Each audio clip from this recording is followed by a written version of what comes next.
오늘 저는 사회자께서 읽어주신 말씀을 근거로 해서 거룩한 용기란 제목으로 말씀을 나누겠습니다. 최근에 제가 유튜브로 강의를 하나 들었는데 이정훈 교수님이라는 분의 강의였어요. 이정훈 교수님 제가 조사해 보니까 원래 아주 독실한 불교 신자였습니다. 뿐만 아니라 안티 기독교에 속해 있는 사람이었어요. 그래서 그 종자연이라는 단체가 있죠. 이름은 종교자유연합회지만은 또 연구회지만은 굉장히 반기독교적인 그런 색채가 강한 단체인데 그 단체의 연구위원이기도 했어요. 그런데 이분이 예수님을 영접하게 되었습니다. 회심하게 되었어요. 그래서 지금은 기독교의 복음을 적극적으로 변증하는 그런 사역을 하고 계십니다. 그분의 강의의 내용을 제가 다 동의하지는 않지만 강의를 통해서 굉장히 도전받은 부분들을 좀 소개하고 하나님의 말씀을 시작하기를 원합니다.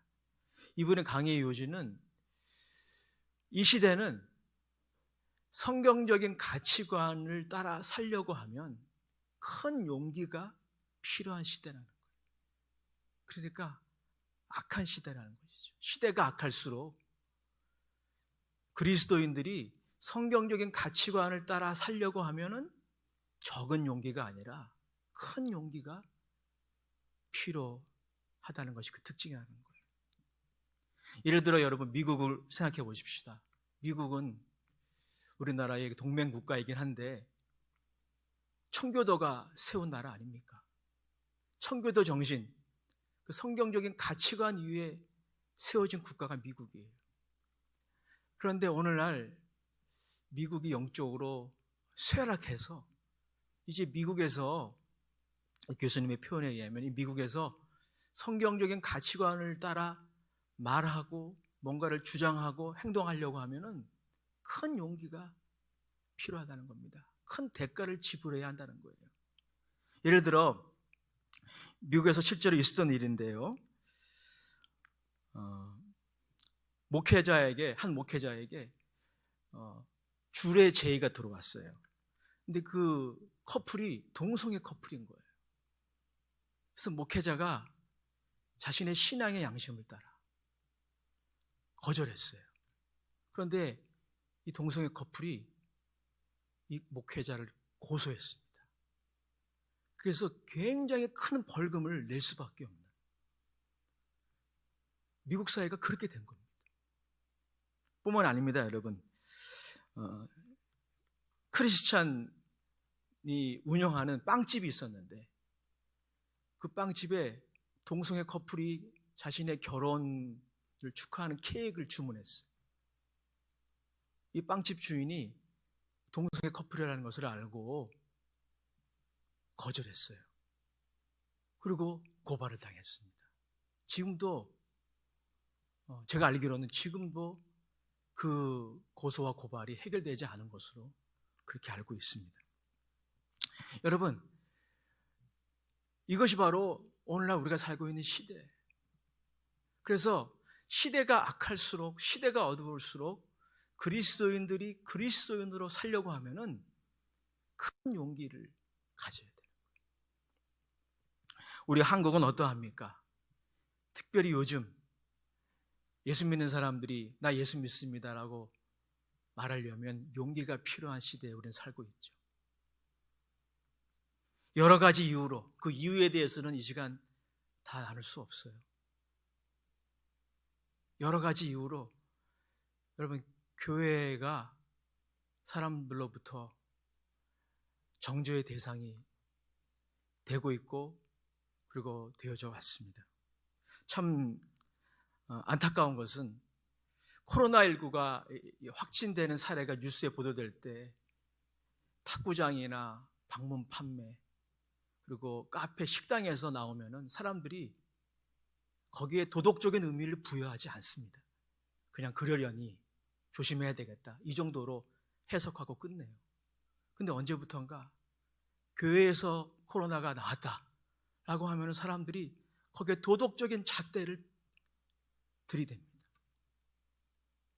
그래서 비난해요. 정죄해요. 왜 그렇게 됐는지 그 이유를 이 시간에 나눌 수는 없을 거예요. 근데 안타까운 것은 이것이 우리가 살고 있는 코로나 시대의 모습이에요. 여러분들 추석 때 이제 일가 친척들을 만나게 될 때 항상 그렇지는 않겠지만 아마도 교회를 성토하는 그런 이야기들을 들을지 모르겠어요. 그런 상황에서 I am Christian, 나는 그리스도인입니다, 여러분이 신앙인임을 드러내고, 그럼에도 불구하고 여러분의 신앙의 소신을 따라 행동한다는 것, 용기가 필요합니다. 적은 용기가 아니라 큰 용기가 필요해요.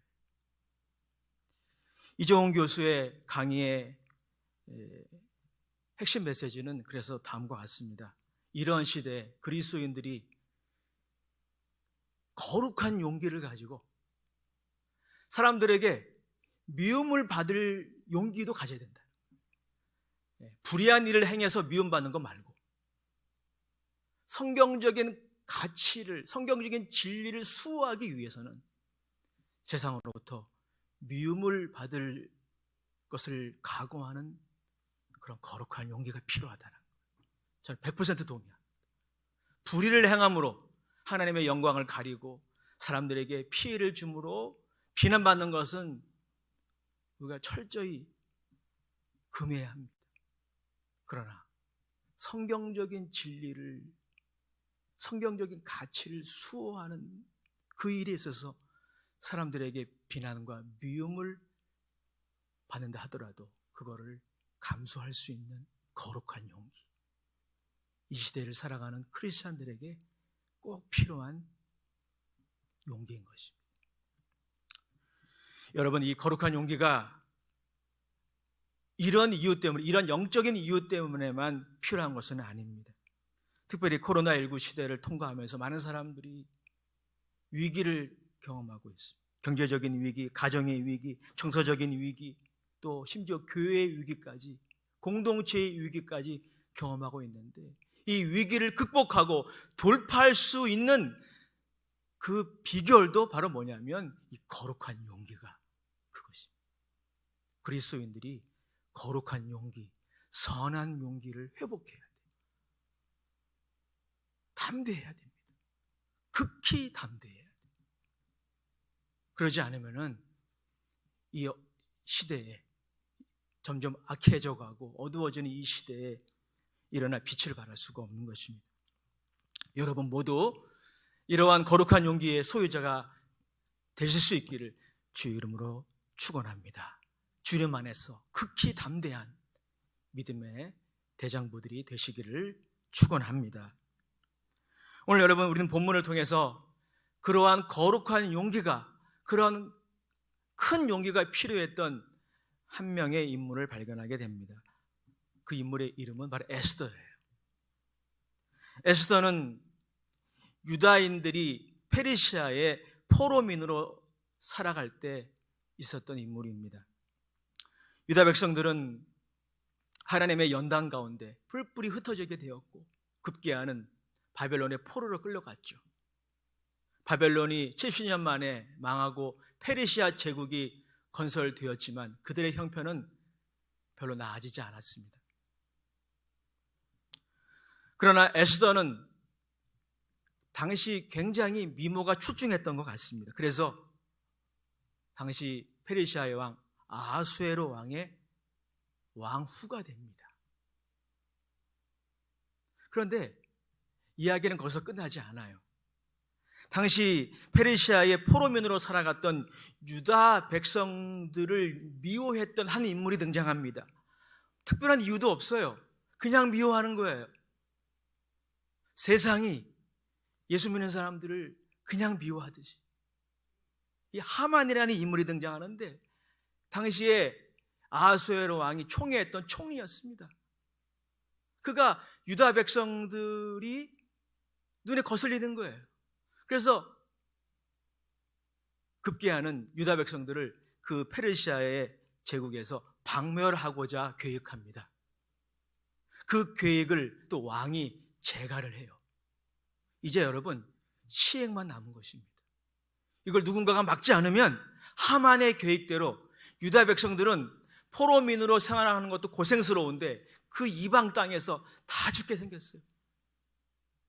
그때 에스더의 삼촌, 에스더를 부모처럼 키웠던, 에스더의 영적 멘토였던 모르드게가, 에스더의 삼촌이죠. 모르드게가 에스더를 찾아가서 왕후 에스더에게 마지막 희망을 거는 부탁을 합니다. 그것은 에스더가 왕에게 이 사실을 알리고 유다인들의 억울함을 알리고 유다인들을 이 공경에서부터 구원해 줄 것을 요청하는 그러한 내용이었어요.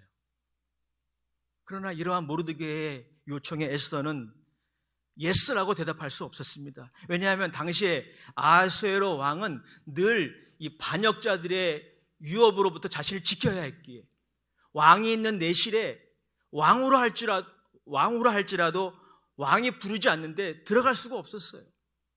누구든지 왕이 부르지 않는데 왕이 있는 내실에 들어가면 죽임을 당할 수 있었습니다. 그게 바로 왕의 규례였습니다. 에스더는 이러한 규례를 설명하고 자신도 어떻게 할 수 없다고 하는 사실을 모르드게에게 편지로 보냅니다. 그리고 나서 모르드게가 다시 에스더에게 아주 강력한 부탁을 하는 내용, 그것이 바로 우리가 읽은 본문입니다. 모르드게가 에스더에게 어떠한 부탁을 하는지 한번 같이 읽어보도록 하시겠습니다. 본문 12절부터 14절까지 읽겠습니다. 우리 같이 읽겠습니다. 시작. 그가 에스더의 말로 모르드게가 그를 시켜 에스더에게 회답하되 너는 왕궁에 있으니 모든 유다인 중에 홀로 면하리라 생각지 말라. 이때 내가 만일 잠잠하여 말이 없으면 유다인은 다른 데로 말미암아 노임과 구원을 얻으려니와 너와 내 아비 집은 멸망하리라. 내가 왕위의 위를 얻은 것이 이때를 위함이 아닌지 누가 알겠느냐. 에스더의 삼촌 모르드게의 부탁은 거의 명령에 가까운 아주 강력한 권고였어요. 강력한 부탁이었습니다. 이 부탁을 듣고 에스더가 자극을 받은 것 같아요. 그래서 에스더가 그 유명한 결단을 우리들에게 보여줍니다. 우리 그 부분도 같이 읽겠습니다. 15절 16절이에요. 시작. 에스더가 명하여 모르드게에게 화답하되 당신은 가서 수산에 있는 유다인을 다 모으고 나를 위하여 금식하되 밤낮 3일을 먹지도 말고 마시지도 마소서. 나도 나의 시녀로 더불어 이렇게 금식한 후에 규례를 어기고 왕에게 나아가리니 죽으면 죽으리이다. 죽으면 죽으리이다. 에스더에게 정말 필요했던 것은 거룩한 용기였어요. 에스더는 모르드게의 강력한 부탁과 권고를 듣고 이러한 거룩한 용기를 가진 것 같아요. 그리고 죽으면 죽으리이다. 왕의 규례를 어기고 왕에게 나아갈 것을 결단하고 그런 각오를 오늘 본문을 통해서 발견할 수가 있습니다. 우리는 이러한 본문의 내용을 통해서 이 거룩한 용기가 어디에서부터 나오는지를 발견하게 됩니다. 특별히 모르드게가 그의 조카 에스더에게 부탁한 이 강력한 이 권고 안에 우리는 거룩한 용기를 얻을 수 있는 두 가지 길을 발견하게 됩니다. 그 두 가지를 같이 나누기 원합니다. 먼저 여러분, 에스더는 모르드게의 강력한 권고를 통해서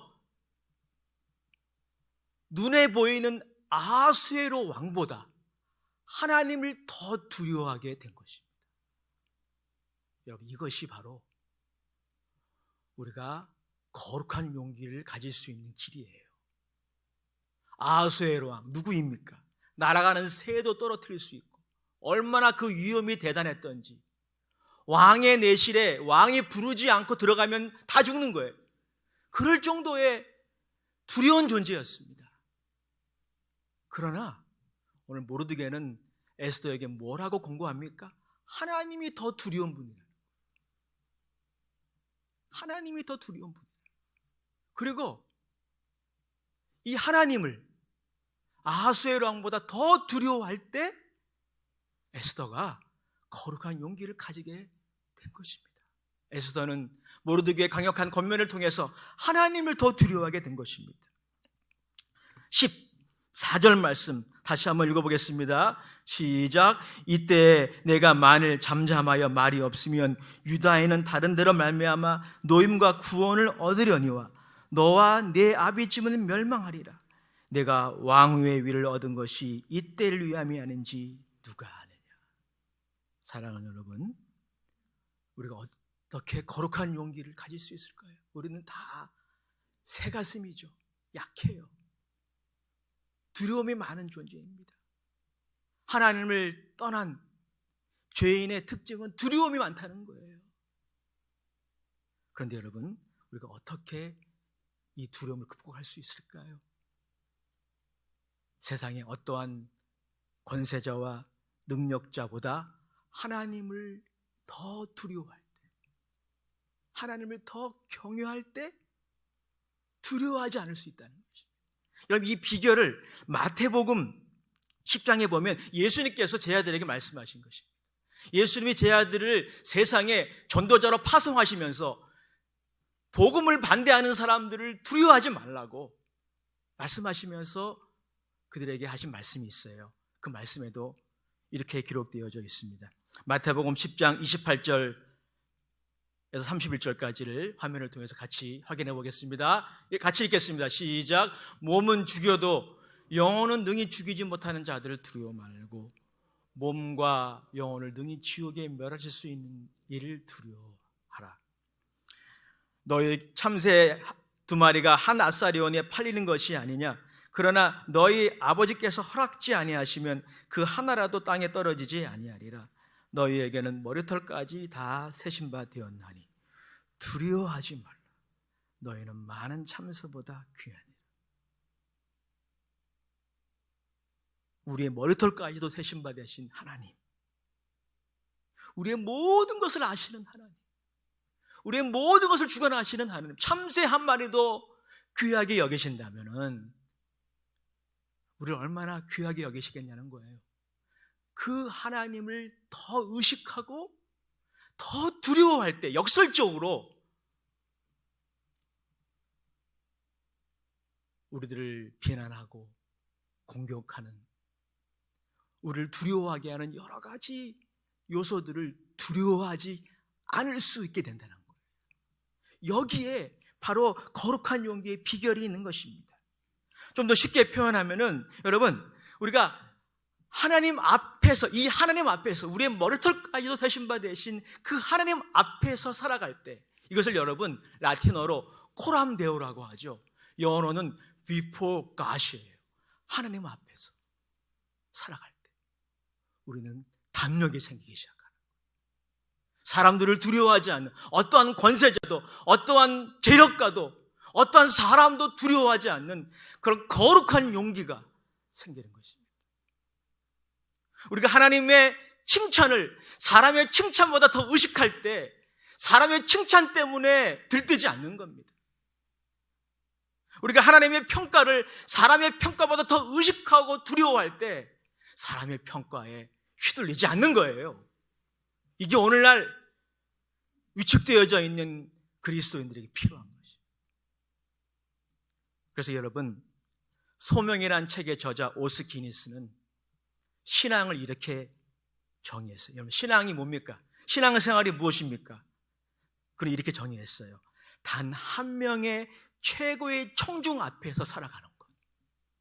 그게 신앙생활이에요. 많은 사람들이 나를 보고 있고 나를 평가하겠지만은 그게 전혀 중요하지 않다는 것은 아니겠죠. 그러나 단 한 명의 최고의 청중이 있다는 거예요. 최고의 관중이 있다는 거예요. 그 관중 앞에서, 그 청중 앞에서 살아가는 것, 코람데요, 하나님 앞에서 살아가는 것, 그게 신앙생활이라는 겁니다. 맞는 정의예요. 우리가 이렇게 신앙생활할 때 역설적으로 우리에게 거룩한 용기가 생기는 거예요. 담대함이 생기는 것입니다. 종교개혁자 마틴 루터도 그 중에 한 명이었어요. 마틴 루터는 1521년에 보름스라고 하는 곳에서 열린 종교재판에 회부되었습니다. 당시에 신성 로마 제국의 카를 5세가 소집한 회의였어요. 루터를 정죄하기 위한 회의였습니다. 종교재판이었어요. 교황이 보낸 특사는 루터를 신문했습니다. 당신이 지금까지 주장했던 종교개혁의 원리를 철회하겠습니까? 철회하지 않겠습니까? 그렇게 신문했어요. 루터가 한마디만 하면 루터는 정죄를 받든지 풀려나는 거예요. 회고록에 보면 루터가 그 교황의 특사에게 하루만 기회를 달라고 합니다. 그 다음 날이 되었어요. 루터가 카를 5세 앞에서, 그리고 신성 로마 제국의 그 선제어들 앞에서 다 루터만 보고 있는 거예요. 얼마나 긴장됐을까요?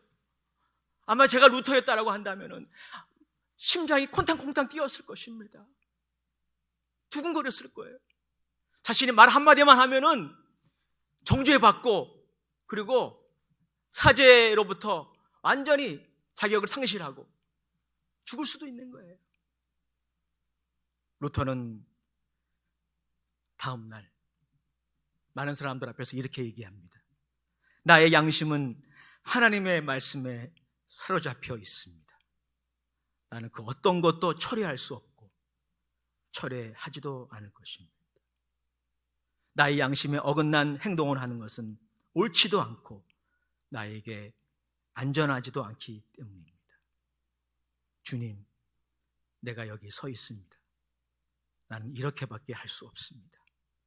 나를 도우소서. 아멘.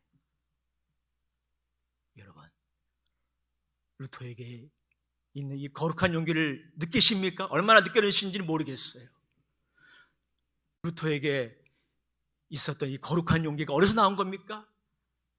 Here I stand. 주여, 내가 하나님 앞에 서 있습니다. 나는 이렇게밖에 할 수 없습니다. 주여, 나를 도우소서. 그게 비결인 거예요. 루터만이 아닙니다. 오늘날 여러분, 위기에 처한 기독교인들이 세상에서 자신이 그리스도임을 당당히 알리고 오히려 이 위기를 돌파할 수 있는 비결이 뭡니까? 우리 그리스도인들이 이제 사람 앞에서 살아가는 거 그만하고 사람의 평가와 사람의 칭찬에 연연하는 거, 그 생활을 회개하고 하나님 앞에서 살아가야 돼요. 하나님을 더 두려워해야 돼요. 하나님을 더 경외하고 두려워하기 시작할 때 우리 모든 다른 두려움에서 해방되는 것입니다. 에스더가 그래서 거룩한 용기를 가지게 된 거예요. 두 번째, 여러분, 우리는 모르드게의 강력한 권고를 통해서 에스더가 어떻게 거룩한 용기를 얻었는지를 발견하게 되는데요, 에스더는 모르드게의 강력한 권고를 통해서 자신을 향한 하나님의 소명을 발견한 거예요. 우리 같이 한번 다시 에스더 4장 14절 말씀을 읽겠습니다. 시작. 이때 내가 만일 잠잠하여 말이 없으면 유다인들은 다른 데로 말미암아 노임과 구원을 얻으려니와 너와 네 아비 집은 멸망하리라. 내가 왕후를 얻은 것이 이때를 위함이 아닌지 누가 아느냐. 내가 왕후의 자리를 얻은 것이 이때를 위함이 아닌지 누가 알겠느냐. 이 말씀이 에스더의 마음을 두드린 것입니다.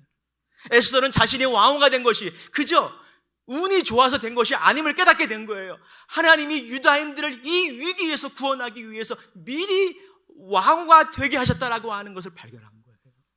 자신을 향한 소명을 발견한 거예요.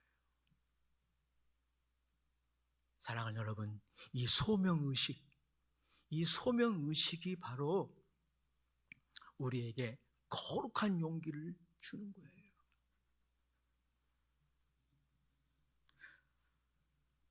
성경에 보면 소명의식에 메인바디여서 그 누구도 멈출 수 없었던 정말 강한 용사 한 사람을 발견합니다. 그게 바로 바울이에요. 사도행전 20장에 보면은 바울이 예루살렘에 부득불 올라가려고 합니다. 그는 자신이 예루살렘에 올라가면 사람들의 박해를 받고 비난을 받고 그리고 거기서 고생할 것이라는 사실을 다 알았어요. 그럼에도 불구하고 그것을 무릅쓰고 순교할 수도 있다라고 하는 것을 알고도 그것을 무릅쓰고 예루살렘에 부득불 올라가려고 합니다. 사람들이 다 만류해요.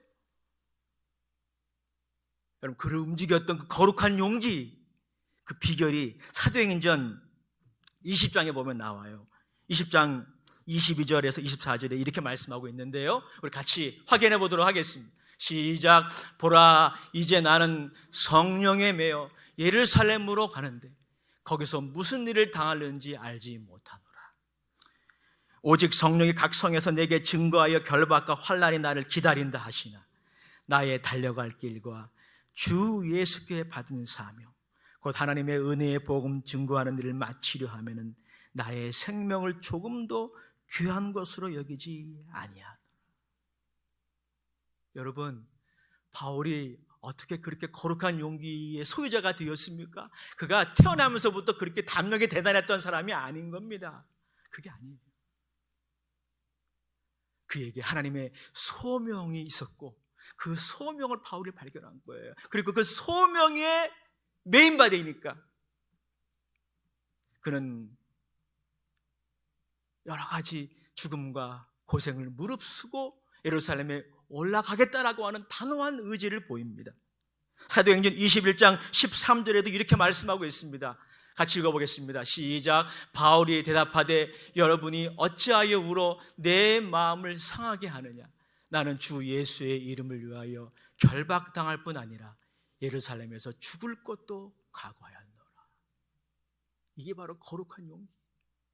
근데 이 거룩한 용기가 어디에서 온 거예요? 소명의식에서 온 것입니다.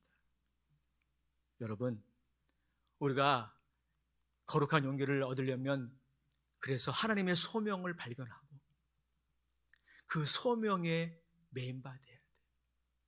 단순히 하나님의 심판에 대한 두려움이 아니라 미래에 대한 걱정과 근심에 매이는 것이 아니라 또 세상의 여러 가지 것들에 매이는 것이 아니라 우리가 하나님의 소명에 메인바될 때 우리에게 거룩한 용기가 생기는 것입니다.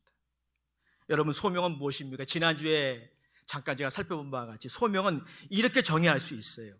소명이란 하나님의 은혜와 사랑에 근거한 하나님의 부르심으로서 너무나도 결정적이고 강력하여 우리의 전 인격과 전 소유를 들여 응답할 수밖에 없는 그 무엇, 이게 소명이에요. 오스 기니스가 소명이라는 책에서 그렇게 정의했어요. 그렇습니다. 여러분, 소명은 하나님의 사랑의 부르심이에요. 하나님의 은혜의 부르심이에요. 그리고 소명의 두 번째 특징은 뭐냐면은 소명은 너무나도 결정적이고 강력해서 우리가 거절할 수 없는 그 무엇이.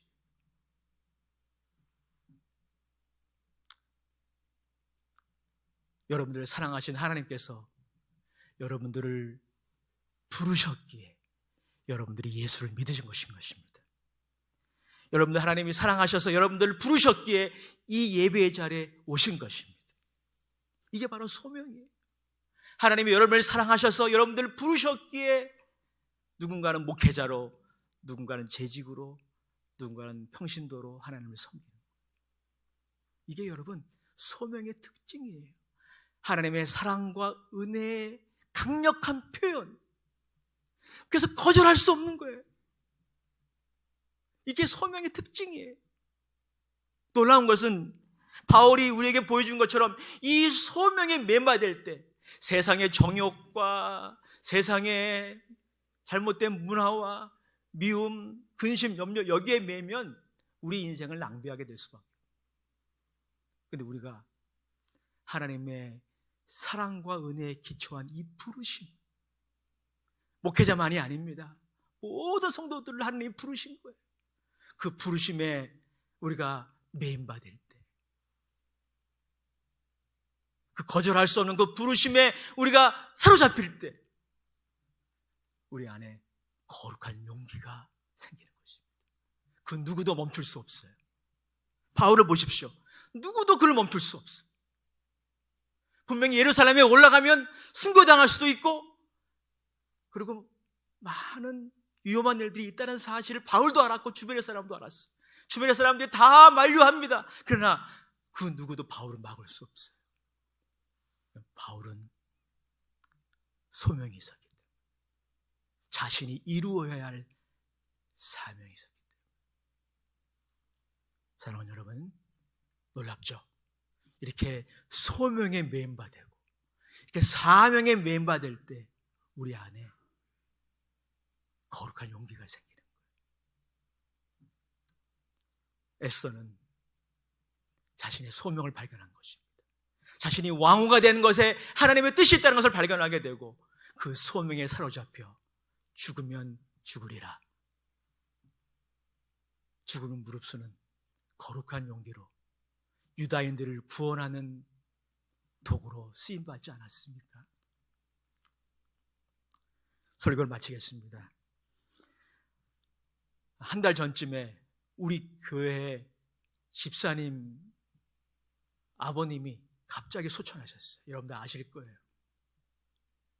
이분은 원래 예수님을 안 믿으시는 분이셨는데 나중에 돌아가시기 전에 신앙을 가지시게 되셨고 신앙생활 하시다가 하나님의 부르심을 갑자기 받으셨어요.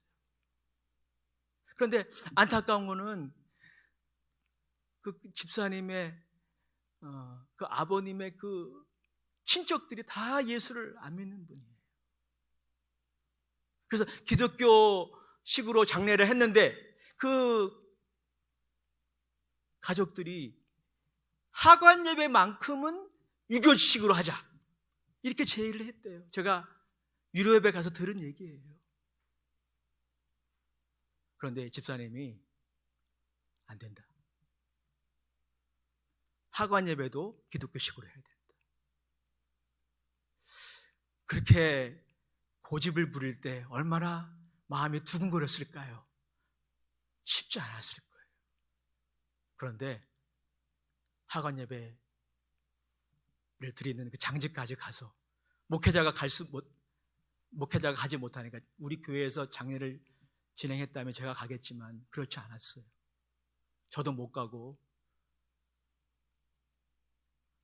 혼자 장지에 갈 수밖에 없었습니다. 목회자에게 장례 절차에 대한 그 순서지를 받아서 본인이 장지에 가서 유교식으로 하지 않고 기독교식으로 장례를 치르고 돌아왔어요. 제가 칭찬했습니다. 그게 바로 용기예요. 그게 바로 거룩한 용기예요. 오늘날 우리 기독교인들이 회복해야 할 용기는 바로 무모한 용기가 아니라 이 거룩한 용기가 필요해요. 하나님을 그 어떠한 대상보다 더 두려워하시고 더 경외하심으로 하나님이 여러분들을 향한 그 소명을 발견하시고 그 소명에 메인바 되심으로 이 거룩한 용기를 소유하셔서 이 교회의 위기를 돌파하는 저와 여러분들이 되시기를 주의 이름으로 축복합니다. 기도하겠습니다. 좋으신 하나님, 고개 숙여 기도하는 하나님의 귀한 종들 모두에게 이 거룩한 용기를 허락하여 주시옵소서. 예수님의 이름으로 감사하며 기도드립니다.